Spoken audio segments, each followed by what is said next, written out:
por estar acá, también a nuestros invitados del área de educación que están presentes. Hoy voy a compartir con ustedes sobre el tema de investigación, que es Kiteracy, que es un kit de objetos tangibles para fortalecer la interacción de la lectura inicial en niños con síndrome de Down. Hoy en esta tarde vamos a ver estos puntos, un poco de antecedentes, cuál es el problema, aspectos de marco teórico para ponernos al tanto de aspectos de educación y de computación por la participación de profesionales de las dos áreas. El estado del arte, propiamente de Kiteracy, de la investigación, qué resultados se tienen hasta el momento, las conclusiones generales y las publicaciones que se han logrado hasta el momento con este trabajo de investigación. La alfabetización, de acuerdo a la UNESCO, es el derecho que tenemos todas las personas para podernos comunicar, aprender. Y todos ustedes, al igual que yo, conocemos de la alfabetización, si no, no podríamos leer lo que está acá en esta pizarra. Y nos lleva mucho tiempo desde que ingresamos a la escuela, desde los 4 o 5 años, y prácticamente duramos como 6 años en la escuela practicando, aprendiendo, repitiendo, interactuando con diversos elementos en las aulas para aprender inicialmente a leer y posteriormente a escribir. Todos nosotros hemos pasado esto. Ahora imaginémonos nosotros un escenario distinto,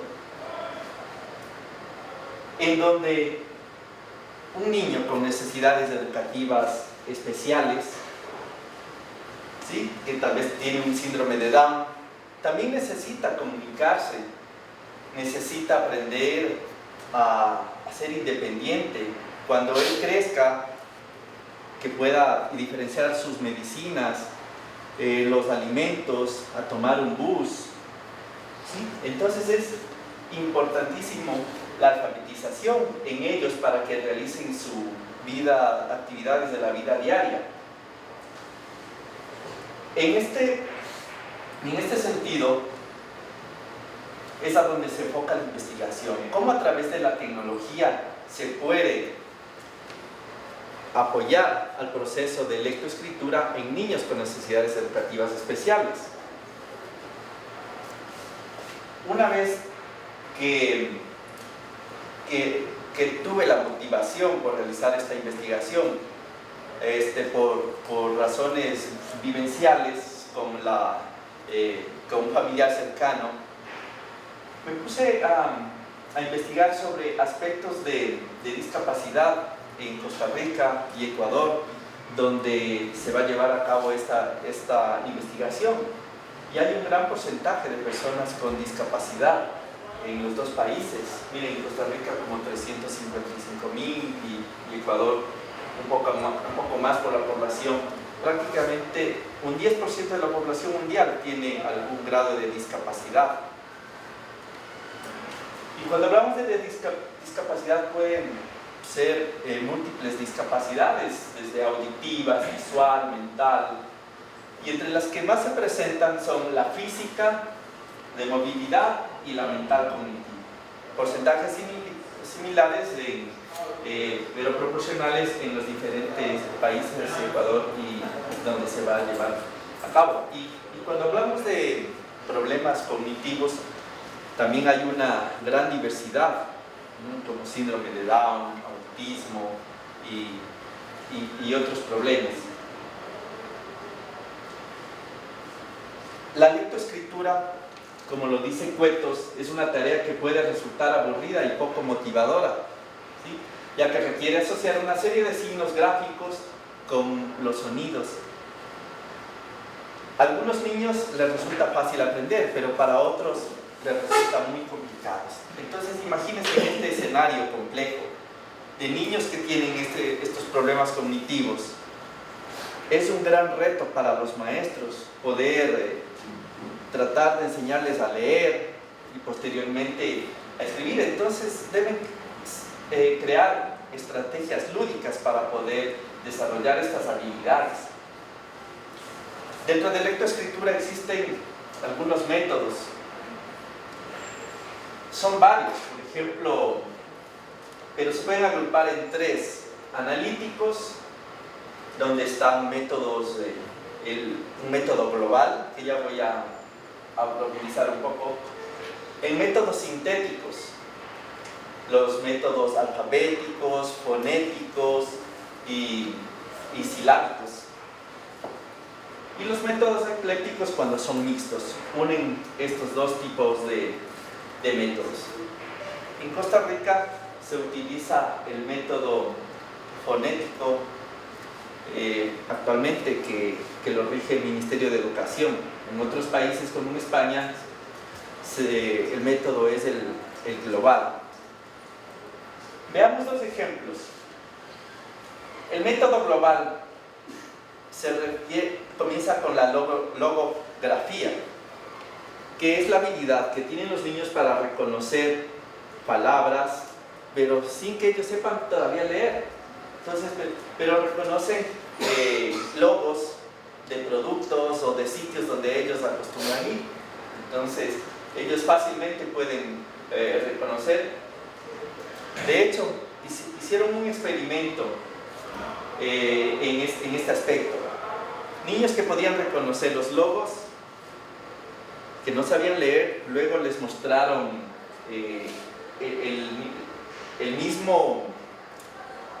la misma palabra, pero sin los colores, para ver si podían identificar. Y a muchos no pudieron hacerlo, les costaba esto. Entonces el método global empieza con reconociendo palabras enteras, mamá, mesa, papá, palabras fáciles de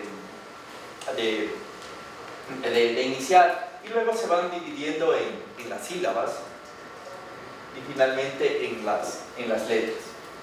Por otro lado, el método fonético, en cambio, comienza de las unidades más simples como las vocales, que los educadores lo llaman los grafemas, ¿sí? Son los gráficos que representan un sonido, que estos son los fonemas. Este gráfico es una A, este sonido. Entonces los niños tienen que asociar el grafema con el fonema. Una vez que van aprendiendo estas habilidades, ya van combinando con otros grafemas, otras sílabas, y posteriormente las letras. Y después pasan a una etapa de la ortografía, comienzan a identificar cuándo se pone una tilde, cuándo se ponen mayúsculas. Entonces, estos son los métodos que tradicionalmente se imparte a los niños. Ahora, con niños con síndrome de Down, en realidad, son personas que son inteligentes y desarrollan algunas habilidades, pero siempre y cuando se les ofrecen las oportunidades de aprender mediante la interacción permanente de la escuela y de la familia. Ellos tienen algunos problemas en la parte, dificultades en la parte de percepción, memoria, lenguaje, atención y en la motivación. ¿Sí? Por ejemplo, en la percepción y memoria, ¿sí? En la parte visual, ellos son muy hábiles, pero no tanto en la parte auditiva. En cambio, en la parte de memoria, ellos tienen un poquito de problema porque pierden la concentración cuando tienen que recordar algo. También aspectos de lenguaje y comunicación. En muchos casos, por su misma el problema fisiológico de respiración o de habla, les permite o no les permite desarrollar muy bien la parte del lenguaje. Entonces, los maestros tienen que repetir estos aspectos para que ellos vayan aprendiendo. Y en aspectos de motivación, algo que me llamó la atención en este artículo es de que a ellos tienen problemas para tomar iniciativa. Ellos por sí solos sería muy difícil, tienen que esperar la guía de los maestros, de los padres, ¿sí? Y también en la parte de motivación. Por estas tareas que son un poco monótonas, se tornan aburridas y ellos pierden esa concentración. Quiero ahora ahondar un poco de aspectos de marco teórico en este aspecto de computación para los compañeros del área de educación. Imaginémonos que todo esto, este círculo, son las ciencias de la computación. Es muy variado este campo y yo lo que me estoy enfocando es en una pequeña área que se llama HCI, por sus siglas en inglés, Human Computer Interaction, o interacción humano-computador. Cómo nosotros los humanos, los niños, mujeres, podemos interactuar con la computadora, con una tablet, con un dispositivo móvil. Dentro de este campo está la computación ubicua. La computación ubicua es decir, de que la tecnología ya no está presente solamente en computadoras, en tablets, sino ya está presente en nuestro entorno a través de sensores, ¿sí? Sensores de movimiento, de temperatura, y que se interconectan con sistemas y nos dan información. Dentro de computación ubicua también están las interfaces de usuario no tradicionales. ¿A qué llamamos interfaces de usuario no tradicionales? Aquellas que no se utilizan generalmente con el ratón, con el teclado, ¿sí? Que estamos acostumbrados con una laptop, un computador de escritorio. ¿Sí? Ahora ya existen dispositivos que reconocen nuestro rostro, nuestros ojos o nuestra voz. Entonces son diferentes maneras de que se interactúa. Entonces estas son las interfaces de usuario no tradicionales. Dentro de este campo están las interfaces tangibles. Estas interfaces tangibles también no son tradicionales, muchas de ellas no tienen teclado o ratón, pero se las puede tocar, ¿no? Se las puede, y a través de ellas se manipula la información.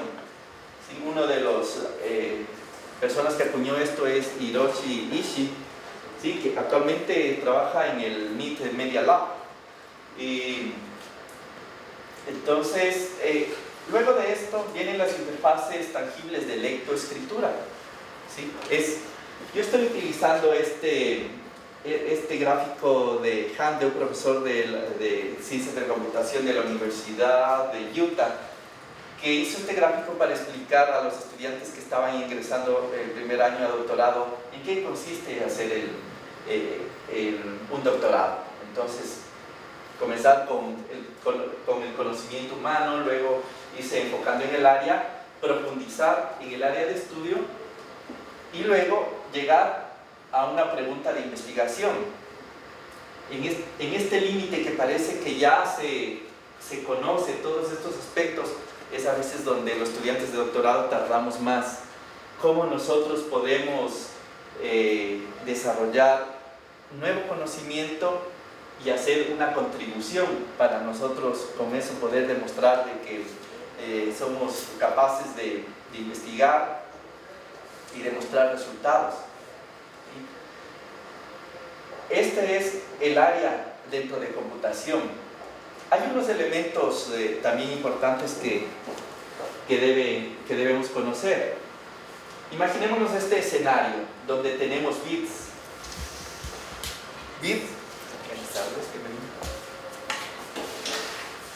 Los bits son pequeñas unidades de información, ¿sí?